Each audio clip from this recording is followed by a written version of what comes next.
सार्वजनिक पाण्याची टाकी का काढून टाकली असे विचारल्याच्या कारणावरून दोघांनी मिळून एका महिलेस दगडाने काठीने बेदम मारहाण केली। ही घटना बीबी दारफळ उत्तर सोलापूर येथे 19 मार्च 2026 रोजी घडली।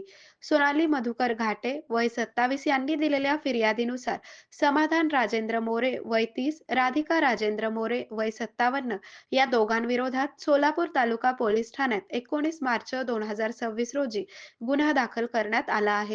याबाबत पोलिसांनी सांगितले की 19 मार्च 2026 रोजी सकाळी 11 वाजण्याच्या सुमारास राधिका मोरे यांना ग्रामपंचायतीची सार्वजनिक पाण्याची टाकी का काढून टाकली असे विचारल्याच्या कारणावरून एकाने हातातील काठीने फिर्यादीच्या डोक्यात मारले।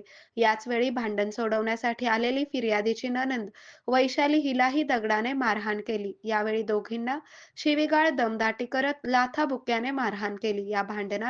फिर्यादीच्या डाव्या कानातील सोन्याचे रिंग आणि बुगडी पडून गहाळ झाली। या घटनेची नोंद सोलापूर तालुका पोलीस ठाण्यात झाली असून पुढील तपास पोलीस हेड कॉन्स्टेबल महेंद्र कर हे करीत आहेत। आरोग्य म्हणजे केवळ औषध नाही, तर निसर्गाच्या योग्य उपचारांनी मिळणारी खरी आरामदायक अनुभूती। सोलापूरमध्ये निसर्गोपचाराचं विश्वासाचं नाव लिमये निसर्गोपचार केंद्र। इथे उपलब्ध आहेत विना औषध उपचार पद्धती, ॲक्युप्रेशर, ॲक्युपंक्चर, कपिंग आणि मसाज थेरपी। सर्व प्रकारच्या आजारांवर निसर्गाच्या माध्यमातून